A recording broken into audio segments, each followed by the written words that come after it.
Ok, pessoal. Boa noite a todos. Espero que tenham tido um bom final de semana.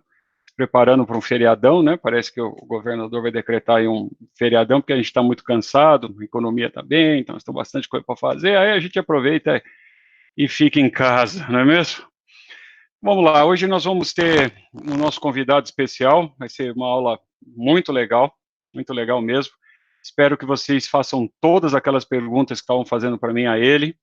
Entendeu? Vai ser muito fácil. E mesmo aquelas que eles não fizeram, façam também, porque me economiza, né? Ah, falando então do nosso querido. Ah, não, gente, eu tenho uma coisa para dividir com vocês antes. Lembra do nosso novo colega de igreja, o NC Mano, né? Que foi apelidado de novo convertido, novo cristão, novo crente. Ele está extremamente empolgado e ele começou a saber da história desses caras aqui. Vocês lembram mais ou menos quem é, né? Dá para ter uma ideia de quem era essa historinha? Mas ele foi na primeira fonte que ele foi na revista Época. Olha só o que ele encontrou. Está dizendo aqui ó, a revista Época com uma matéria bem legal sobre Davi e Golias, mas dizendo aqui, é uma pena que a gente não tem tempo aqui de ler toda a matéria que ele me mandou, mas em poucas palavras ele está assim, não era isso que eu vi lá na Coinonia, que Davi matou Golias, né? Ele nem sabia que Davi, que era Golias, e ele já, os colegas de classe dele lá da universidade já mandaram essa para ele, que é tudo besteira isso daí que ele está convivendo e aprendendo com a gente, e aí ele foi tentar buscar as escrituras, até porque ele está num curso de bibliologia aqui com a gente, né? E ele pegou esse livro novo para ele que chama Bíblia, e aí ele pediu uma dica e um de nós passou para ele, olha lá no livro de Samuel, foi difícil explicar o que é Samuel, quem que é Samuel, como é que ele achava Samuel, e tem realmente lá a descrição que a gente conhece bastante, que contaram para ele, né, que Davi estava passando pelo riacho, cantaram musiquinha para ele, pegou 5 pedrinhas, né, e aí usou uma funda, mais difícil ainda imaginar o que é funda, explicar para ele, estava difícil, mas ele se convenceu. Quando não foi minha surpresa, que ele continuou lendo a Bíblia, ele está empolgado por ler, ele chegou em segundo livro de Samuel. E no segundo livro de Samuel, olha o que ele achou. Que não foi Davi que matou Golias, foi Elanã. Aí a coisa pegou. E ele queria trazer essa discussão para a turma hoje aqui. Aí eu estou segurando ele aqui, tá? Deixei o microfone dele em mute hoje. Ele vai fazer algumas perguntas para o nosso convidado, eu já tentei segurar, mas ele está bem curioso. Então, deixo essa aqui, a exemplo das outras aulas que ele traz essas perguntas diferentes, deixo essa para vocês também. Se vocês conseguirem durante a semana dar uma olhada, dar uma estudada, como é que a gente responde para ele? Porque ele entende que a gente conhece bastante as escrituras, né? Nós estamos na igreja há tantos anos, etc. Ele tem algumas dúvidas dessas, né? Num curso de bibliologia, como é que a Bíblia é confiável. Então, deixo essa com vocês, tá bom?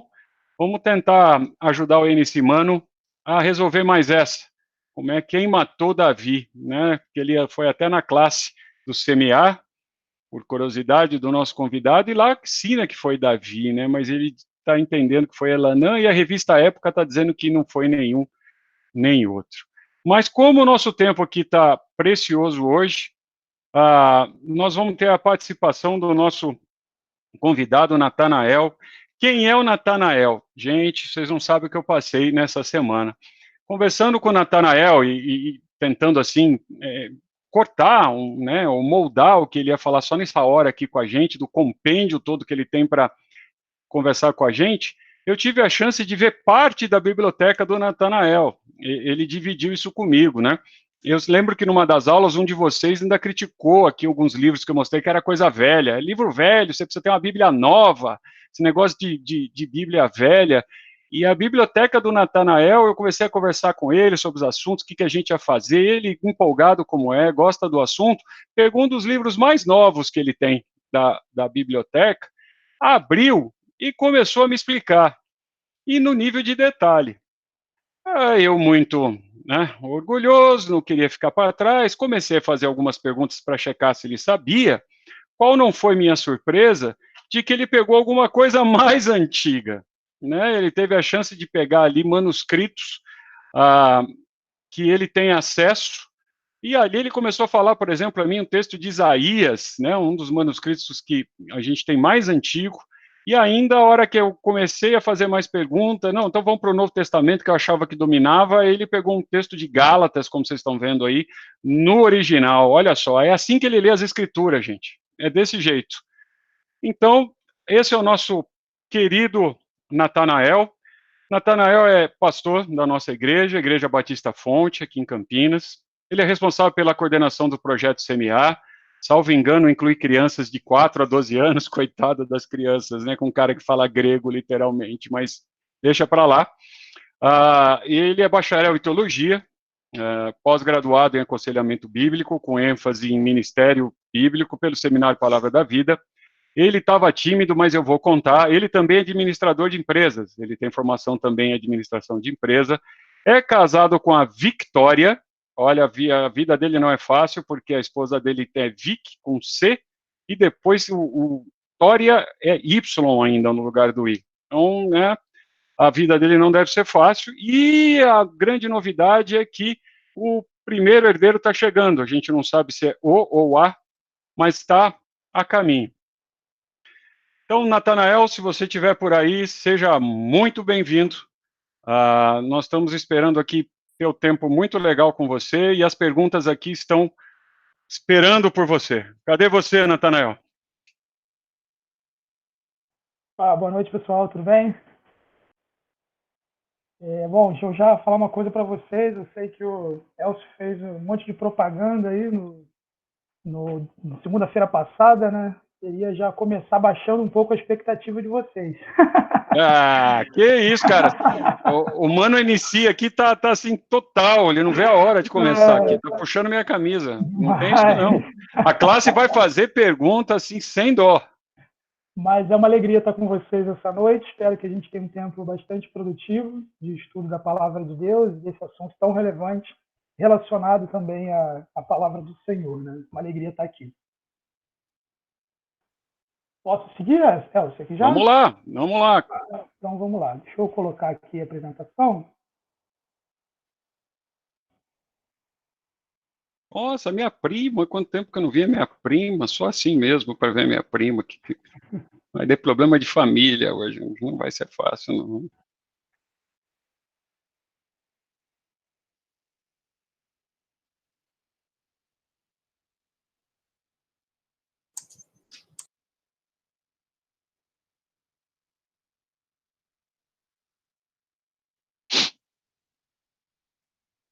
O momento de pergunta já, Natanael? Então vou fazer. Cadê o conteúdo que você ia dividir com a gente? Aê, chegou. Tá pensando aqui. Chegou. Só você colocar no modo de apresentação. Aí. Todos vendo? Todos vendo aí? Estamos sim. Bom, vamos lá. Gente, antes da gente entrar nesse conteúdo, nosso tema hoje é sobre a importância das línguas originais. Então, já entendemos aí que, obviamente, a Bíblia não foi escrita na nossa língua materna, e nem tampouco nessas mais populares, como inglês ou coisa assim. Ela foi escrita em grego, hebraico, com alguns pequenos trechos em Esther e Daniel, em aramaico. E quando a gente olha para o tamanho do desafio que envolve o estudo das línguas originais, é importante que, antes de tudo, a gente tenha uma certa convicção. E eu quero introduzir o nosso tempo aqui justamente batendo um pouco nessa tecla, porque eu acho que muita coisa que a gente vai falar aqui é bem provável que seja novidade para muitos que estão aqui presentes e talvez até para muitos que já há bastante tempo estejam no contexto do serviço ao Senhor. Então, antes da gente entrar no conteúdo propriamente dito, queria que você entendesse algumas coisas. A primeira delas, Deus é um Deus soberano.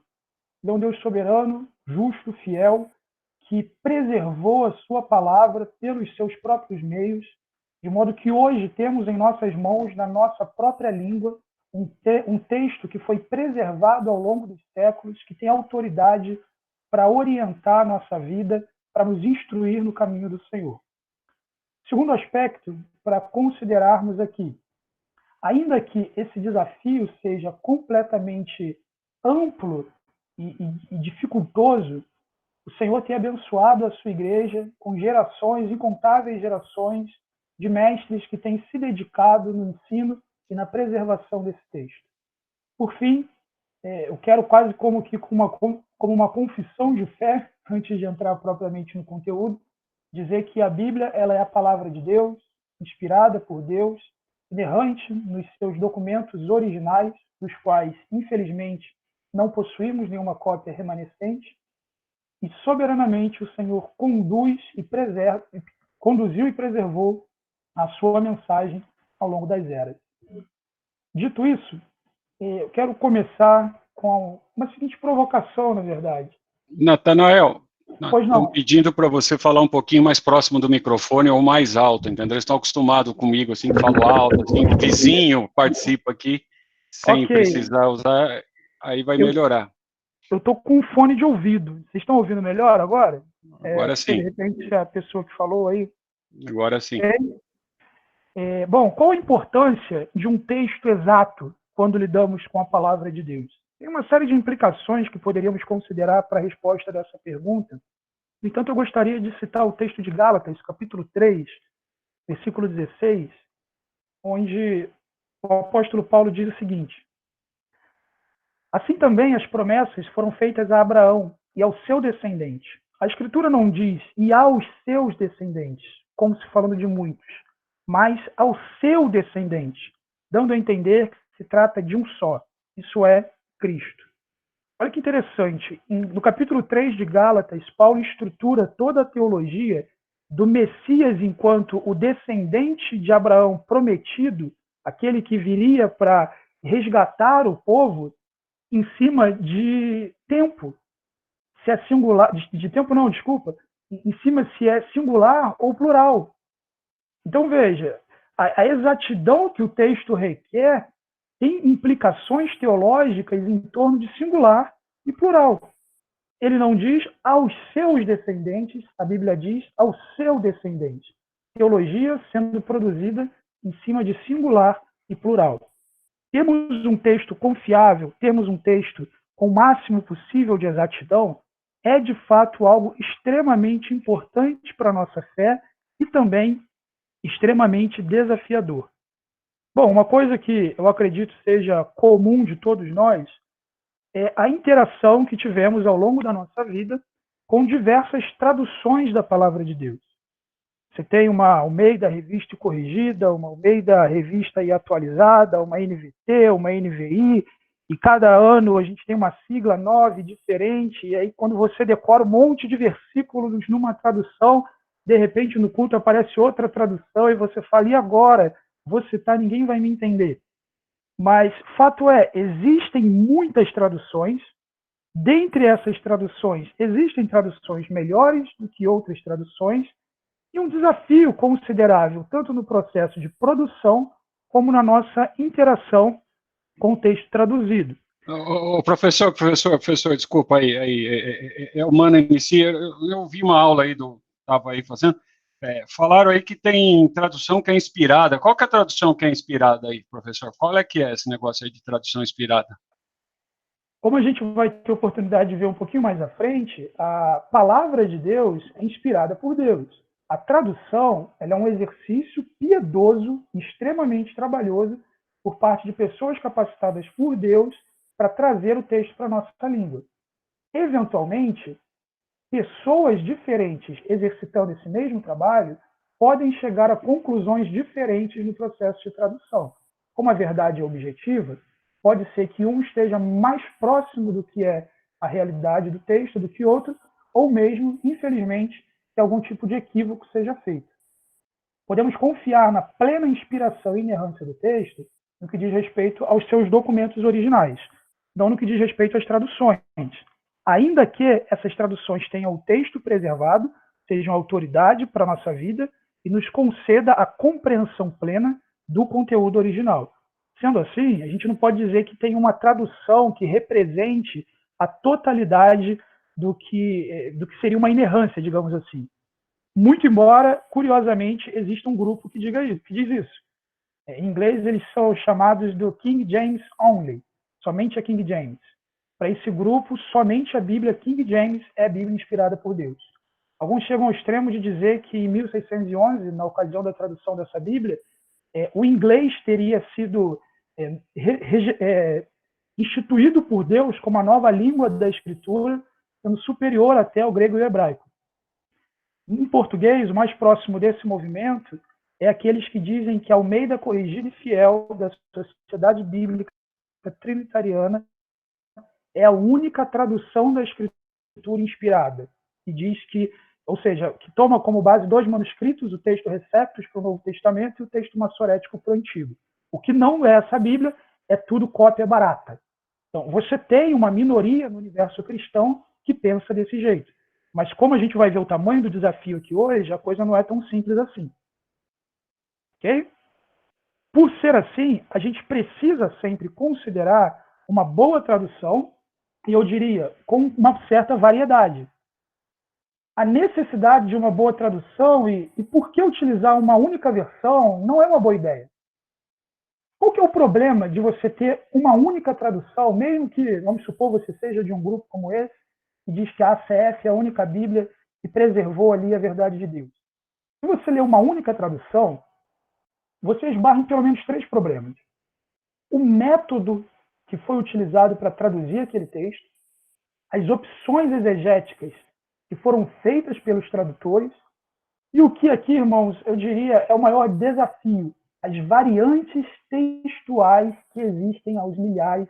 A gente vai chegar lá e vamos falar um pouquinho sobre isso. Desculpa, eu de novo. Olha lá, pô, eu estudo lá, cara, vejo uns negócios de física lá no curso, muito legal, umas palavras difíceis, mas esse negócio de exegete, que é isso aí? Não entendo isso aí não, cara. Você fala esses negócios aí, não tô sacando o que é isso aí não.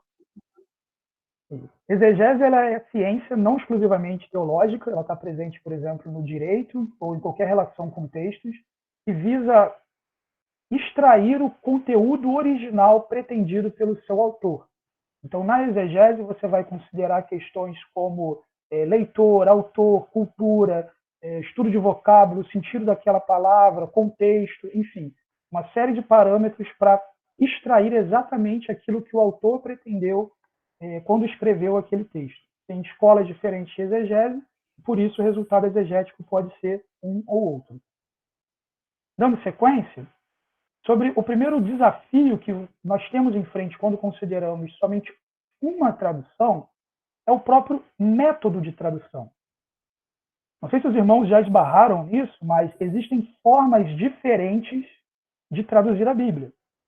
Por exemplo, e aqui as 3 grandes escolas que abrangem aí basicamente todas as traduções que nós conhecemos.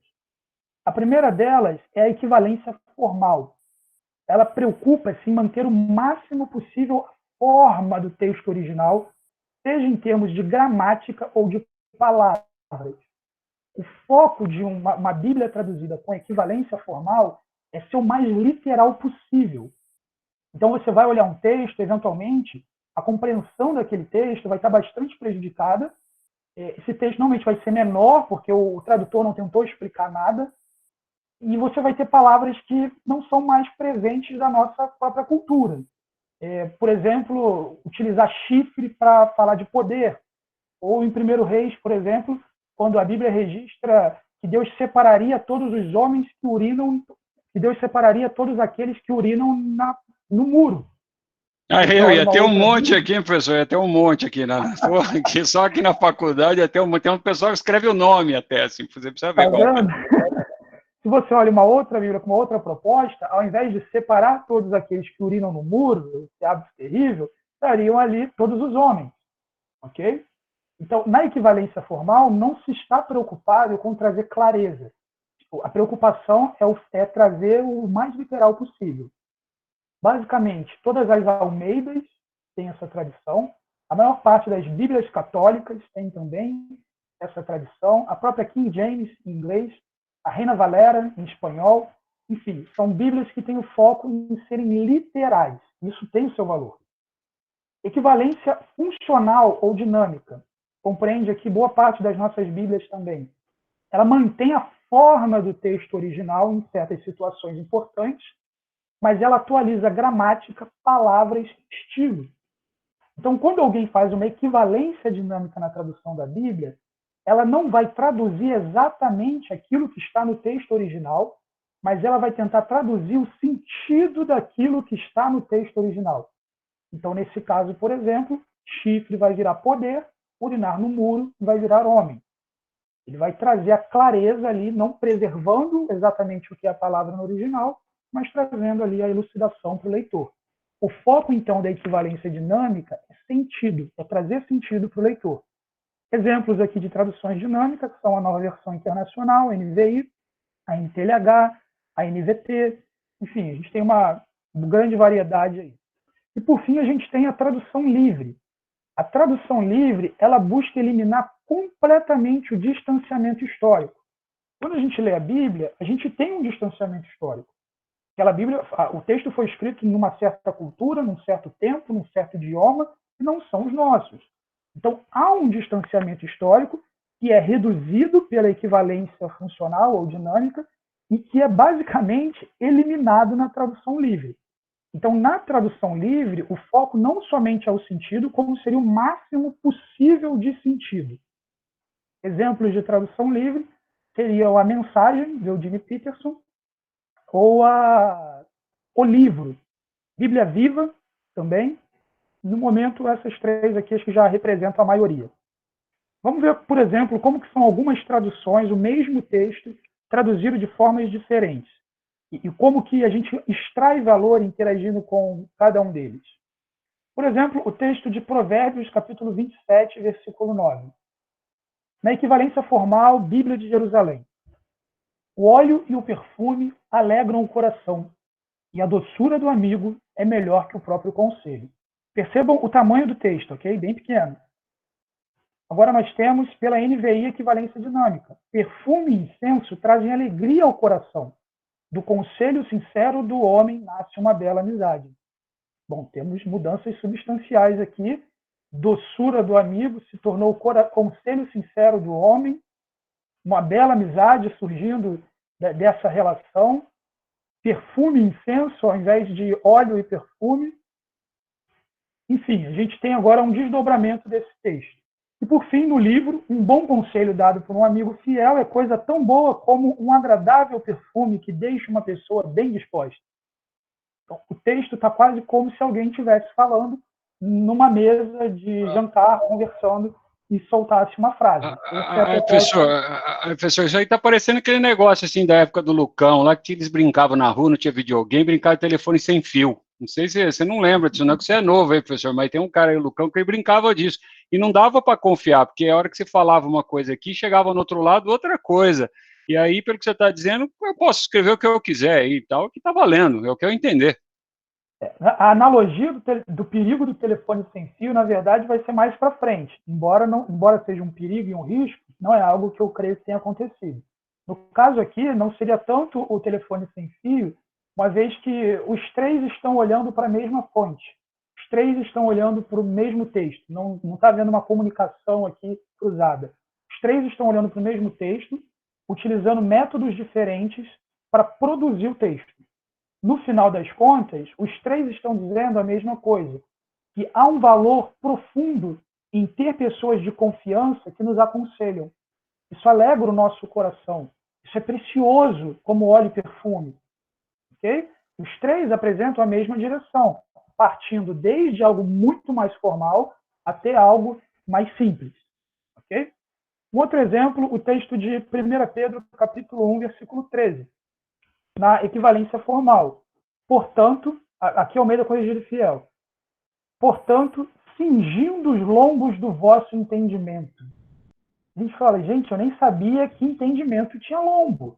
Então, se a gente só leu ou só interagiu com uma equivalência formal e não pesquisou um pouco mais, a gente fica sem o sentido, porque não faz sentido para a gente cingir lombos do entendimento.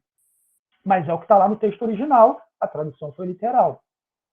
Na NVI, por outro lado, portanto, estejam com a mente preparada, prontos para a ação. Se você estudasse o contexto e tudo mais, entenderia que aquela turma usava os vestidões pesados. E para correr, para qualquer coisa assim, precisava levantar aquele vestido, cingir os lombos. E com isso a expressão de estar com a mente preparada, como se fosse iniciar uma corrida. Estejam com a mente preparadas, prontos para a ação. O que a NVI colocou aqui não é o que está no texto original, mas é o sentido do que está no texto original. A mensagem do Eugene Peterson lá, por isso arregassem as mangas, ponham a mente para funcionar. Que Com frequência, isso, mano. Que isso, mano. O cara tá falando aí, que isso. com É isso não. frequência as traduções livres, elas são engraçadas até, porque elas são muito coloquiais. Então, arregassem as mangas, estejam prontos para o trabalho, mas isso em relação à nossa própria mente. Por fim, o texto de Efésios, capítulo 5, versículo 4. Esse é um dos que a gente vê uma diferença uma diferença maior quando consideramos aqui as três possibilidades de método. O primeiro deles está ao meio da revista corrigida em equivalência formal. Nem torpezas, nem parvoíces, nem chocarrices, que não convém, mas antes ações de graça. 99% das pessoas que olham para esse texto desse jeito vão pensar, olha, eu sei que eu preciso agradecer, eu sei que tem algumas coisas que eu não posso fazer, mas é por aí. Mas é o que literalmente se encontra no texto. A NVI diz, não haja obscenidade, nem conversas tolas, nem gracejos imorais que são inconvenientes, mas ao invés disso, ações de graça. Agora, gente, aquilo que eu comentei anteriormente, quanto mais próximo do literal, menor o texto fica. À medida que o tradutor começa a explicar o texto, maior o texto fica. Agora, olha como esse trecho, que no original, como está a revista corrigida, olha o tamanho que ele ficou na mensagem. Ainda que alguns gostem de uma fofoca, os seguidores de Jesus devem usar a língua para o melhor. Nada de falar besteira e baixaria. Isso não condiz com o estilo de vida de vocês. Ações de graças sempre devem ser a marca da nossa linguagem. Olha, Essa aí eu entendo, mano. A outra parecia os Lusíadas. Estudei pro vestibular, os Lusíadas parecia. Precisava aprender português para outra lá. Entendi. Exatamente. Então, agora qual que é o valor de cada uma delas e por que é interessante que você tenha, por exemplo, um exemplar de cada uma dessas Bíblias em sua casa? Quando você olha um texto como esse da mensagem, tem muita coisa do tradutor aqui. E quanto mais o tradutor coloca ele no texto, mais próximo a gente se aproxima do perigo de se distanciar da essência da palavra de Deus na tradução. Porque ele colocou mais e mais palavras que não é aquilo que está no original. Esse é o risco. Por outro lado, é interessante você consultar uma tradução como essa, porque ela te ajuda, por exemplo, na aplicação da palavra de Deus. Como que eu não pratico parvoíces e chocarrices? Eu não falo fofoca, besteira e baixaria. Então isso traz luz, ajuda a compreender de certa forma. No entanto, se alguém só se alimenta e só lê a palavra de Deus por meio da mensagem, ela com certeza está consumindo determinadas expressões e palavras que eventualmente vão ir além dos próprios sentidos do texto original, à medida que o tradutor começa a tentar explicar alguma coisa. Na equivalência dinâmica, você tem um meio termo entre os dois. Por isso é uma ótima Bíblia para a gente ler como devocional, por exemplo, diariamente, no seu devocional como o Senhor. Por outro lado, o texto literal é interessante para a gente se aproximar o máximo possível do que é o sentido, as palavras que originalmente foram usadas e, eventualmente, correr atrás de um dicionário, de algo assim, dicionário de português mesmo, para ter uma compreensão maior de cada uma dessas palavras. Se você simplesmente pegar um texto, olhar nesses três métodos de tradução, você já terá feito um estudo daquele texto, terá lançado uma luz muito maior do que se você só tivesse interagido com um deles. Então, o primeiro problema aqui de escolher uma única tradução, você fica refém de um único método de tradução e não se beneficia das demais possibilidades. O segundo desafio que a gente tem aqui diz respeito à opção exegética. Já falamos um pouquinho aqui do que significa exegese. Por exemplo, o texto de Efésios, capítulo 4, versículo 26. A Bíblia diz na NVI: quando vocês ficarem irados, não pequem, apaziguem a sua ira antes que o sol se ponha. Na Ara, a Almeida atualizada, diz: irai-vos e não pequeis, não se ponha o sol sobre a vossa ira. As duas equipes de tradução se depararam com o mesmo texto grego, estudaram a gramática daquele texto, a sintaxe, e traduziram de formas diferentes. Por uma razão: toda tradução, independentemente do método que esteja sendo utilizado, toda tradução é também uma interpretação. Com frequência, especialmente à medida que anteriormente a gente falou que o tradutor ele quer dar sentido para a gente. Então ele vai interpretar esse sentido para colocar no texto. No caso, a NVI, o autor interpretou que irai-vos naquele texto, na verdade, é algo ocasional e que pressupõe o fato de que vai acontecer. Quando vocês ficarem irados, não pequem. No entanto, literalmente no texto, se encontra como Almeida colocou: irai-vos e não pequeis. É um imperativo lá, é uma ordem. Se eu vou pela linha da opção exegética da Ara, eu vou me perguntar: de que forma eu me iro sem pecar? Existe alguma ira que é santa? Se eu vou para a linha da NVI, toda ira é pecado. E quando eu estiver irado, eu não devo pecar. Eu devo resolver a minha ira. Perceberam? Isso muda a forma como eu vou interpretar o texto. Então, se eu estou interagindo com mais de uma tradução, eu tenho a possibilidade de tomar contato com situações como essa, em que tradutores têm opções exegéticas diferentes, e saber isso me permite estudar melhor a palavra de Deus. Ambos os tradutores são pessoas que estão servindo a Deus e, por zelo à própria consciência, tomaram essa decisão. No nosso caso, como servos de Cristo, como zelo à nossa própria consciência e o estudo que necessitamos ter, seja em termos práticos ou mesmo procurando os mestres que Deus concedeu ao corpo de Cristo, cabe a nós também estudarmos e entendermos que, sem a violação da própria consciência, caminharmos na direção dos resultados do nosso estudo. Se a gente só lê na NVI ou na ARA, a gente perde isso. Um outro exemplo. O Natanael. Sim. Só uma perguntinha. Você que tem bastante vivência, sim, em algumas traduções, como você está apresentando, o quanto que esses tradutores, eles vão, por exemplo, lá num Strong, por exemplo, que tem a palavra em grego no Novo Testamento, por exemplo, eles se baseiam alguma coisa nesse sentido ou não tem nada a ver? Olha, pela voz que eu não estou vendo aqui, acho que é o Paulo. Paulo Berti. Na verdade, é sempre uma comissão, né? Um grupo grande de pessoas, e são especialistas impressionantes, gente com talento enorme. É gente que abre a Bíblia no hebraico e começa a ler e pronto, não precisa de nenhum aparato, nada do lado. Então, eles possivelmente nem usam o Strong, seria um dicionário mais básico.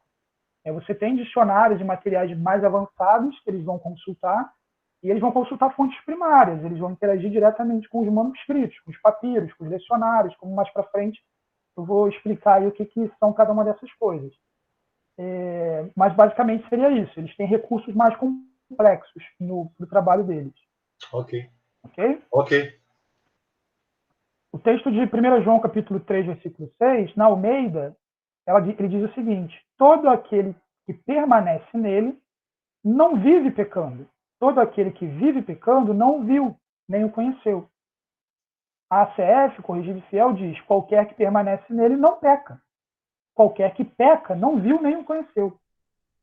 Literalmente no texto, está como a ACF colocou: não peca. No entanto, o exegeta, observando o contexto de João, toda a teologia de João, qual é a proposta da carta, em todo esse processo exegético, ele chegou à conclusão de que, se ele traduzir como não peca, ele vai induzir os leitores ao erro. Então, ele precisou, mesmo sendo uma tradução aqui de equivalência formal, ele precisou aplicar um pouco de equivalência dinâmica e não traduziu como não peca, traduziu como não vive pecando. Esse texto, gente, é um debate. Mais de 7 opções diferentes aí de pessoas que entendem de formas diferentes, mas majoritariamente interagindo no universo dessas duas possibilidades. Se aquele que permanece nele não peca, de que forma não peca? Qual é o sentido de não pecar? Ou se não vive pecando, o que caracteriza viver no pecado? De que forma a gente pode dizer que alguém vive no pecado? Isso muda a forma como a gente vai interagir com o texto e a gente fica também com as mesmas orientações que foram passadas anteriormente. E, por fim, um texto que... Desculpa. Sim, também bastante parecido com o anterior, né? Isso aqui, isso. Todo aquele que é nascido de Deus, esse é ainda mais complexo do que o anterior. Não pratica o pecado porque a semente de Deus permanece nele. Ele não pode estar no pecado porque é nascido de Deus, a Ara coloca. A CF, qualquer que é nascido de Deus, não comete pecado e não pode pecar. No original, está como a CF. Então, veja, como a gente falou, toda tradução é também uma interpretação. E se eu interajo com uma tradução somente, eu fico no universo de somente uma comissão, um grupo de tradutores e naquela direção interpretativa que eles colocaram. Interagir com mais de uma tradução abrange o espectro aí do seu conhecimento.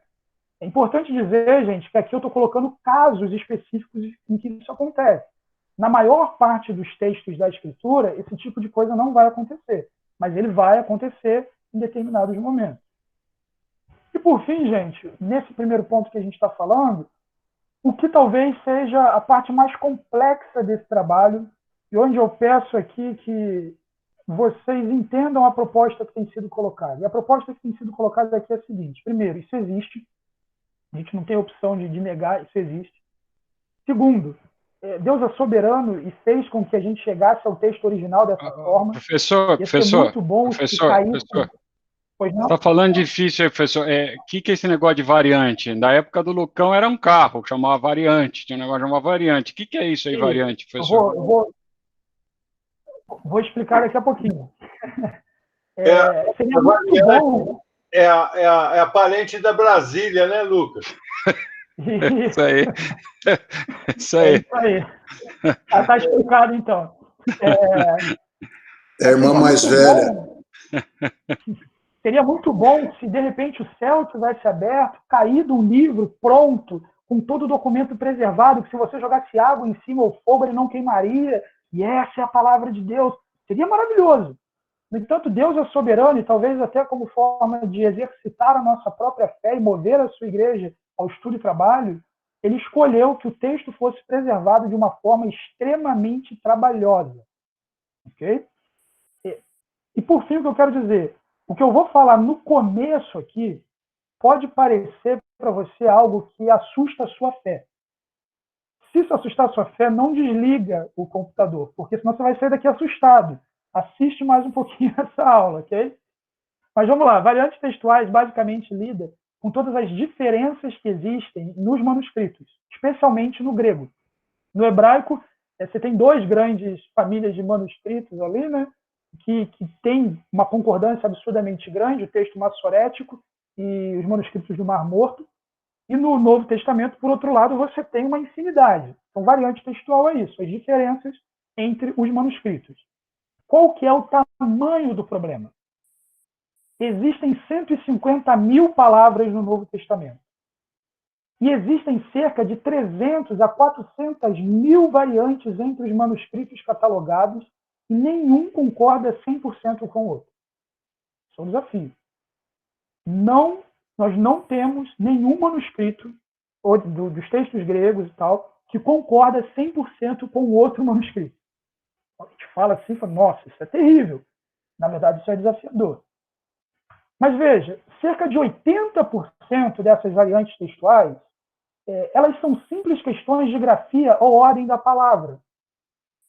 Ok? Então, ao invés da pessoa falar que aquele... Vamos pegar um exemplo aqui. Que aquilo ali era uma torta, na verdade, ele colocou que era um bolo. Ou que disse, vou à casa de fulano, disse, vou... A casa de fulano eu vou. A ordem das palavras foi modificada. 80% dessas quase 400 mil variantes é isso. 15% não fazem diferença nenhuma na tradução. Então, uma palavra sinônima que foi empregada ali, ao invés, o copista colocou uma outra palavra que é sinônima àquela, ou até mesmo um trecho diferente, mas que não muda absolutamente nada na forma de traduzir o texto. Dos 5% que restam, tem 1% que tem alguma significância exegética. Então, veja, gente, se você for olhar as matérias da Super Interessante, dos canais ateístas e coisas assim, eles vão falar o Novo Testamento tem um monte de coisa diferente um do outro, mas ninguém fala o que é diferente, o que está variando. E quando a gente olha, a gente está falando de 1%, e mesmo esse 1%, ele não é significante ao ponto de anular uma doutrina da fé ou nos privar de uma doutrina da fé. Algo do sentido, se eu tirar isso daqui, eu não vou ter tal doutrina. Ou se eu colocar isso daqui, tal doutrina é afetada. Então, com essa introdução, a gente já pode dizer que, ainda que existam todas essas variantes, a significância das variantes para a vida da igreja, ela não é aquilo que, de fato, vai acabar ou destruir, enfim, a força da palavra de Deus ou a articulação da palavra de Deus. Espero que você não tenha desligado o microfone quando eu falei que nenhum manuscrito concordava com o outro e que tinha 400 mil diferenças entre eles. Então, o problema é grande? Sim, mas não é tão grande. 99% não tem relevância exegética, nenhuma doutrina é anulada. E olha que interessante, os apóstolos, aqueles que foram enviados por Cristo, eles utilizavam no seu período, mesmo em sua maioria sendo falantes do hebraico, eles utilizavam a Septuaginta, a tradução grega do Antigo Testamento. E a Septuaginta, ela tem diferenças para o texto hebraico. No entanto, você não tem um trecho na Escritura, por exemplo, dizendo para os cristãos do fala grega que eles precisam aprender hebraico. Olha que interessante. A leitura da Septuaginta, o estudo da Septuaginta, era suficiente para a fé deles. Nós temos diferentes tipos de manuscritos. Nós temos papiros até o século IV, nós temos pergaminhos, alguns só feitos com letras minúsculas, maiúsculas, nos séculos IV até o século X. Esses textos, gente, infelizmente, eu podia ter colocado aqui no slide, eu mando depois aí para o Elcio mostrar, escrito tudo junto, as letras todas juntas. É uma loucura entender um negócio daquele. Nós temos versões antigas, como a Septuaginta, do século III a.C., a Peshitta síriaca, do século II depois de Cristo. Nós temos citações dos pais da igreja, mais de 1 milhão de citações do Novo Testamento feitas pelos pais da igreja. Nós temos lecionários, que já naquele tempo era como se fosse o boletim da igreja. E olha que interessante, só com citações dos pais da igreja, ou mesmo só com trechos de versículos bíblicos que a gente tem em lecionários, seria possível reconstruirmos o Novo Testamento inteiro. Tem noção do que é isso? Só com citações, a Bíblia foi tão citada que só com citações a gente conseguiria reproduzir a completude do que é o Novo Testamento. Isso não é pouca coisa, gente. Não existe nenhum outro documento na história que possua esse arcabouço tal como a palavra de Deus possui.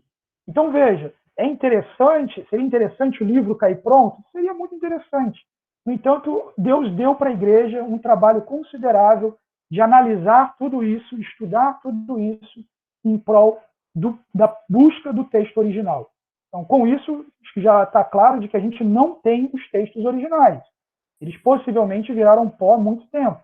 E mesmo se fosse encontrado algum texto original hoje, a gente não saberia que é original, a gente entenderia que é mais uma cópia.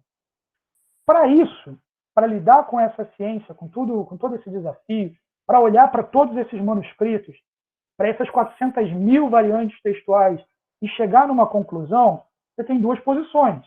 Ou você fica lá com a turma do King James Only ou da ACF e diz, você não precisa se preocupar com isso, aqui está a palavra de Deus.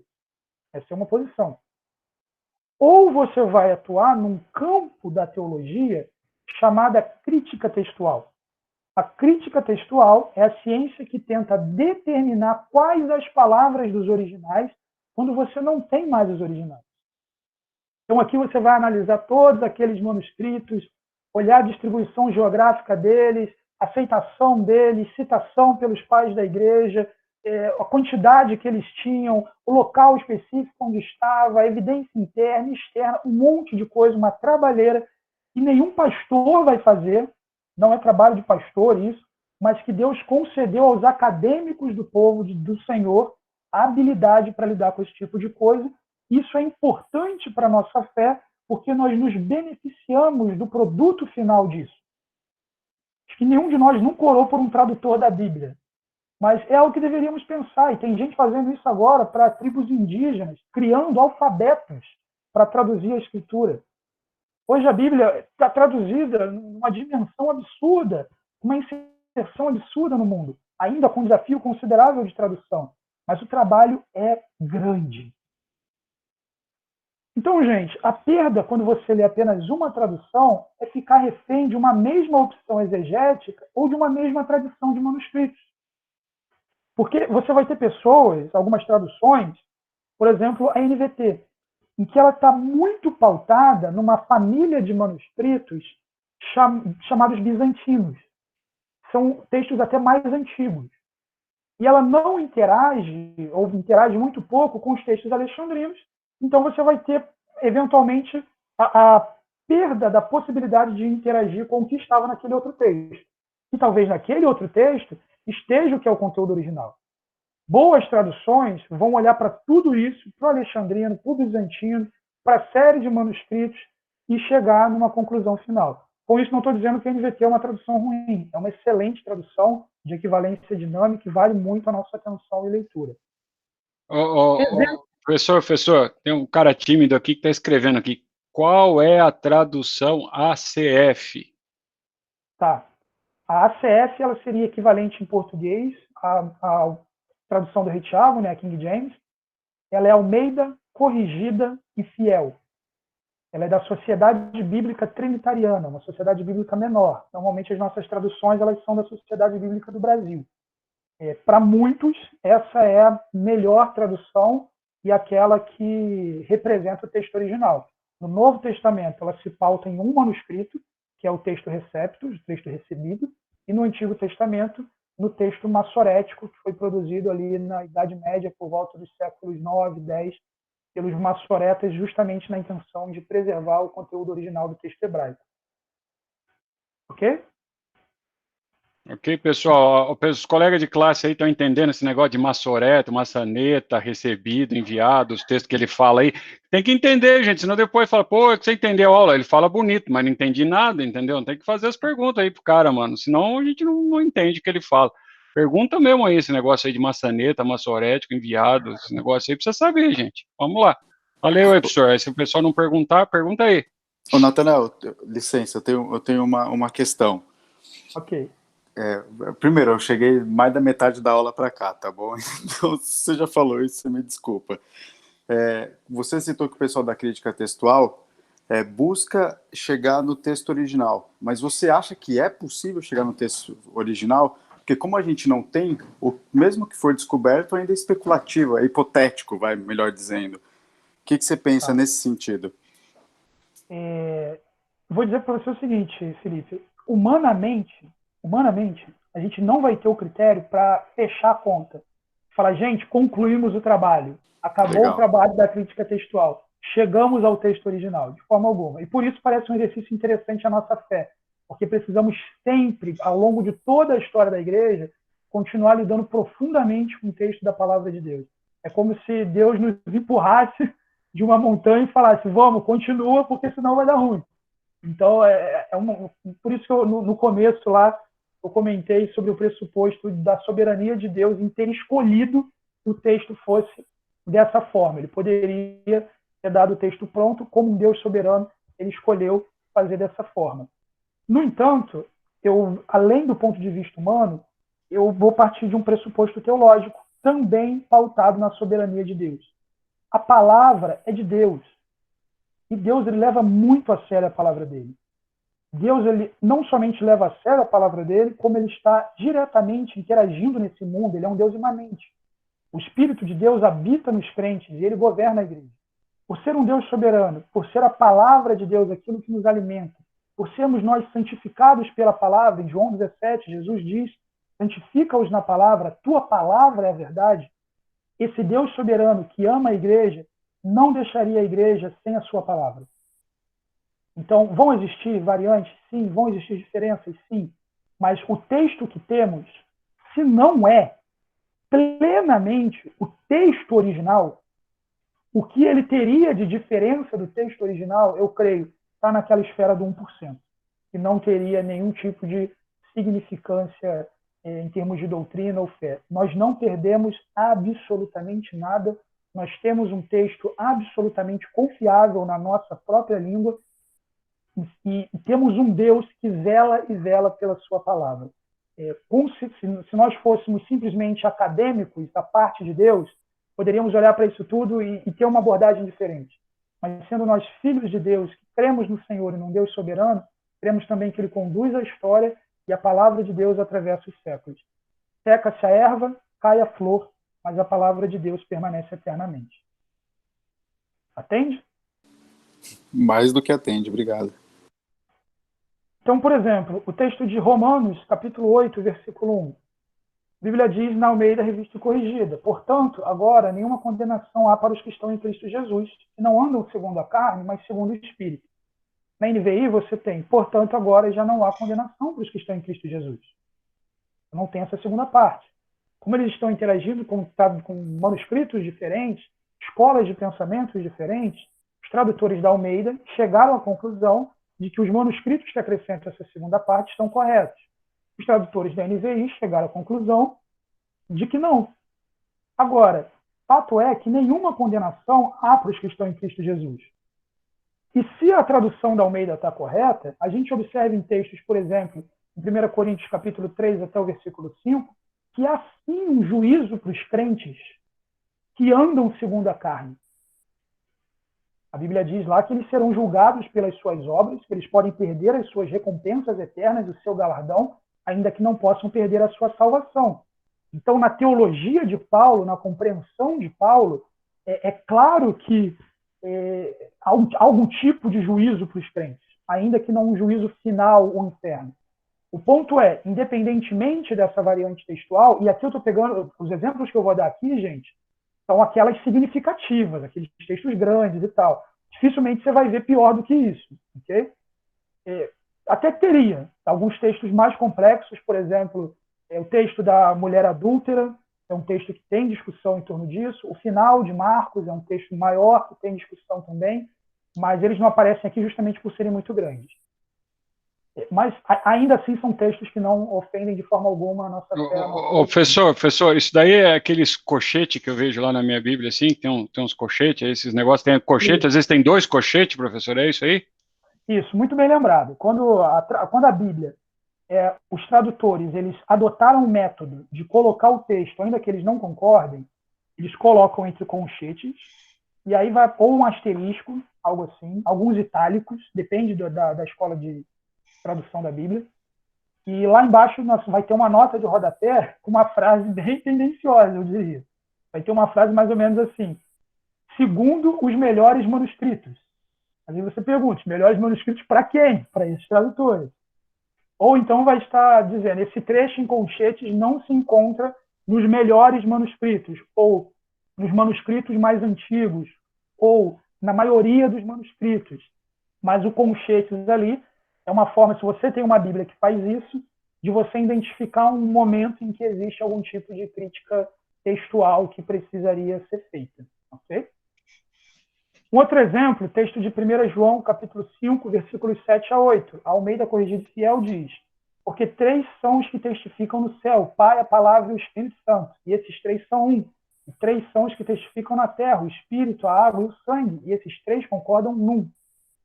A gente olha para um texto nesse e a gente pensa, nossa, a Trindade está escancarada aqui. Por que as pessoas dizem que é difícil ensinar sobre Trindade, agrupar o conjunto de evidências que existem? Aqui, por outro lado, ele veio e coloca, há 3 que dão testemunho, o Espírito, a água e o sangue.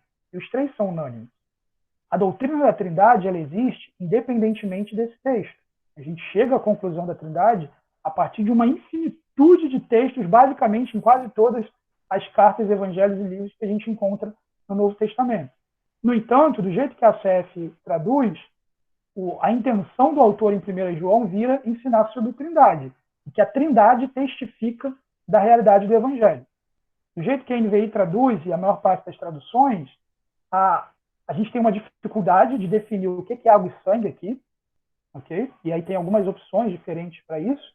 Alguns vão entender como o batismo e a crucificação, outros vão entender como o batismo de Jesus, a crucificação de Jesus, outros vão entender como nosso batismo e a ceia, uma representação das duas ordenanças aqui que testificariam da realidade do Evangelho, e ainda outros, com bastante gente, vão entender como a água e o sangue que foram vertidos de Cristo na cruz, que testificam da sua humanidade e divindade ali. Jesus era o homem, era Deus também, até como um confronto a uma heresia que existia naquele momento. Então, a gente tem uma diferença de como lidar com o texto, mas a gente também não tem perda doutrinária em relação a isso. Por fim, gente, nesse assunto, a gente tem os manuscritos do Mar Morto. Uma caverninha como essa que tem ali, um dia, um menino andando por ali com seus animais, essa é a história. Ele começa a jogar pedras em buracos como esse ali. Em determinado buraco daquele, ele escuta um clec de um vaso quebrando. Curioso, ele sobe naquele local, acha aqueles vasos, chama os adultos, e basicamente ali acontece talvez a maior descoberta arqueológica da história, ou pelo menos da história recente, da história moderna. Os manuscritos do Mar Morto, de Qumran, eles compreendiam uma série de textos da comunidade essênia, um dos grupos judeus que existiam no primeiro século da era cristã, com textos do Antigo Testamento, basicamente a Bíblia hebraica como um todo, mas também comentários, práticas de fé, questões culturais, orações, um conjunto enorme, algo inestimável, encontrado dessa forma. E olha que interessante, até o momento em que os manuscritos do Mar Morto até o momento em que eles foram descobertos, o único texto que a gente tinha do Antigo Testamento, o mais recente, ele era da Idade Média, em torno ali do ano 900. Um texto muito recente desse ponto de vista. Então, ele era muito acusado, esse texto. Isso aí com certeza está muito diferente do que era o original. E aí a gente chega no manuscrito do Mar Morto, cujos textos são de antes de Cristo, preservados naquela comunidade até textos pertencentes ali àquele período do ano 100 depois de Cristo. E aí, sabe o que aconteceu quando o pessoal pegou aqueles textos do ano 900 e comparou com aqueles textos mais antigos? Eles eram iguais. Então, olha que interessante, durante 1000 anos, a tradição copista foi fiel em preservar o texto. Por que ela não teria sido 1000 anos a mais para trás? Os manuscritos do Mar Morto foram um balde de água fria para todos aqueles que duvidavam da confiabilidade do texto bíblico. Por exemplo, Júlio Barreira, um dos professores que trabalharam na expedição e na análise dos textos, diz: o rolo de Isaías, de Qumran, fornece prova irrefutável de que a transmissão do texto bíblico durante um período de mais de 1000 anos pelas mãos de copistas judeus foi extremamente fiel e cuidadosa. Olha que interessante. Então, ainda que hoje o povo olha para lá e diz, não, aquilo lá, esse texto aí é do ano 100 depois de Cristo, a gente não pode confiar. Mas olha quanto tempo a turma foi fiel. Gente, 1000 anos não são 1000 dias.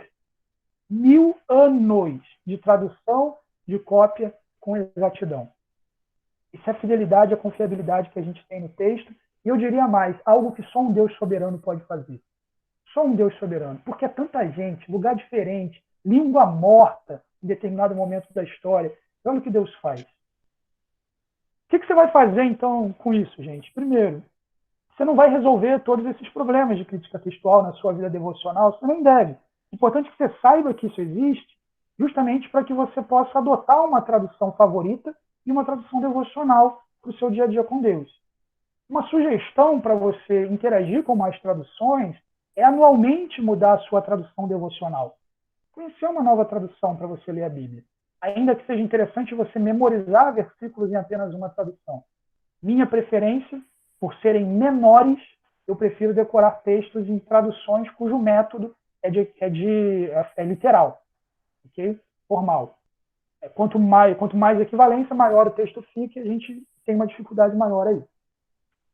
Compare traduções quando estiver aprofundando um texto. Você quer conhecer mais um texto? Esse é um ótimo primeiro passo. O que outras traduções dizem? Se informe, leia bons comentários, invista na sua fé, na sua família. Você não precisa de uma grande biblioteca, mas compre alguns comentários, como Foco e Desenvolvimento, do Carlos Oswaldo, comentário bíblico, NVI, o comentário do F.F. Bruce, que são comentários da Bíblia inteira. Você não precisaria montar uma enorme biblioteca de comentários. Compre uma boa Bíblia de estudo, cujos próprios textos já terão também ali alguns comentários. Mas o que eu acho mais importante você fazer, gente, valorize os mestres. O corpo de Cristo, ele é diverso. O Espírito de Deus, extremamente sábio, concedeu os dons conforme a sua vontade soberana. E na igreja do Senhor, ele concedeu uns para apóstolos, para pastores e mestres. Outros ele concedeu para evangelizar, embora seja uma responsabilidade de todos nós, mas concedeu uma capacidade maior para isso. Para outros, concedeu uma capacidade maior, ainda que seja também responsabilidade nossa, para serem generosos. Deus concedeu dons para que pessoas fossem hospitaleiras. Deus concedeu dons para que pessoas servissem a igreja em exercícios que talvez muitos de nós não nos veríamos fazendo. Mas o fato é que o Espírito de Deus supriu a igreja de Cristo com aquilo que a igreja de Cristo precisa.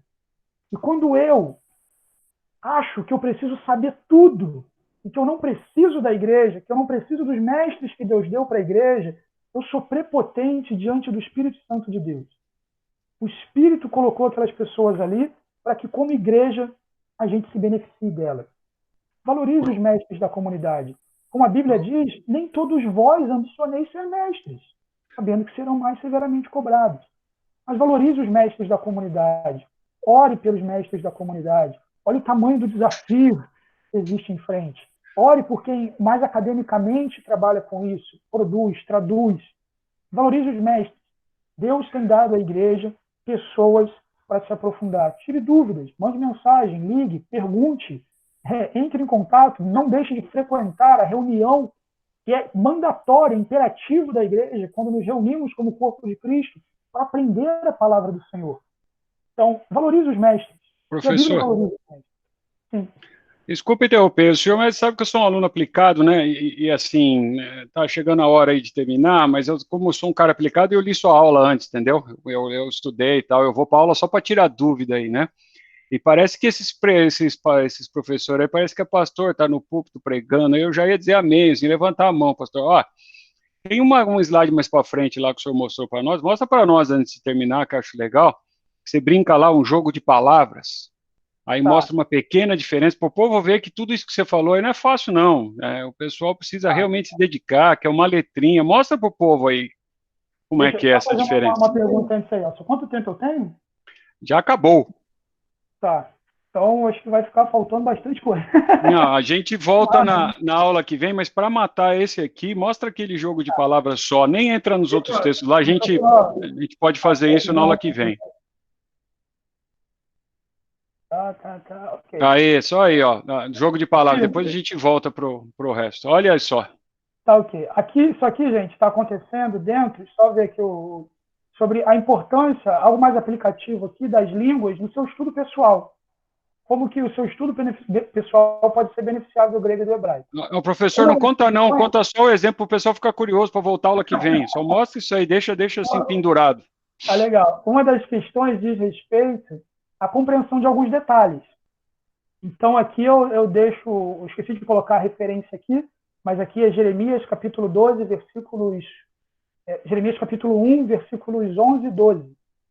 Deixa eu ler para vocês o texto, só para vocês pegarem o contexto aqui. Né? Deixa eu abrir aqui no meu celular. Vou ler na equivalência dinâmica da NVI. Agora que vocês já estão sabendo tudo aí do que é isso aí. Jeremias, capítulo 1, versículos 11. A Bíblia diz o seguinte: e a palavra do Senhor veio a mim. O que você vê, Jeremias? Vejo o ramo de uma amendoeira, respondeu.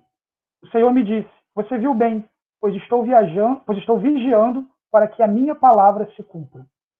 Olha que interessante. Quando a gente só lê isso aqui, a gente pergunta, poxa, mas por que Jeremias viu isso aí E por que ele viu uma amendoeira e Deus falou, então você viu bem, qual a relação de uma amendoeira com o fato de Deus zelar pela sua palavra? Bom, tem duas questões. A palavra para zelar, vigiar aqui, é a mesma palavra para amendoeira. Shadek, amendoeira, shodek, zelar, vigiar. Se você tira esses pontinhos aí que você está vendo na tela, você tem exatamente a mesma palavra. Esses pontinhos, eles são as rodinhas no hebraico. O hebraico não tem vogais, ele só tem consoantes. Esses pontinhos, eles dão os sons da palavra. Então, eles são sinais vocálicos. Então, você tira isso, que é como um judeu faria, você tem a mesma palavra. Então, Deus diz, olha, o que você vê? Ele diz, eu vejo Shadek. Deus diz, você viu bem, pois eu estou Shadek. Mas não só você tem um jogo de palavras, como um jogo de palavras que ressalta o que o Senhor deseja ensinar aqui. A Shadek, a amendoeira, ela era a primeira árvore a florescer e anunciava a chegada da primavera. Quando a amendoeira florescia, ficava claro para o povo que era certo que a primavera se aproximava. Quando Deus diz, você viu bem, você viu essa amendoeira, eu estou Shadek para que a minha palavra se cumpra. Toda essa profecia que você vai dizer para o povo, tudo que você vai comunicar ao povo, todo juízo que você vai comunicar ao povo, como Senhor soberano, eu estou dizendo que isso é tão certo como o florescer da amendoeira, tão certo quanto a chegada da primavera.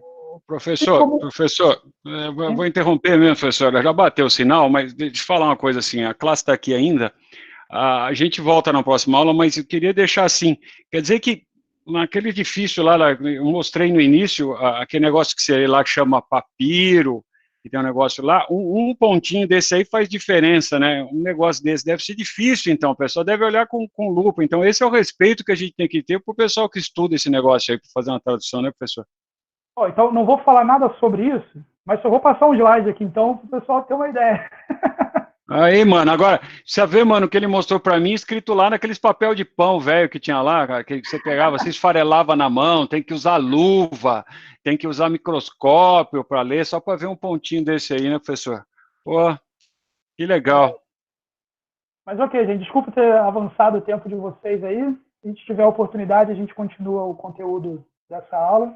Espero que vocês tenham sido abençoados, a fé de vocês encorajada, e que vocês saiam daqui já até onde vimos, com um conceito mais elevado do Deus soberano, que zelou, que guarda a sua palavra, como a gente viu nesse final aqui, que zela pela sua palavra.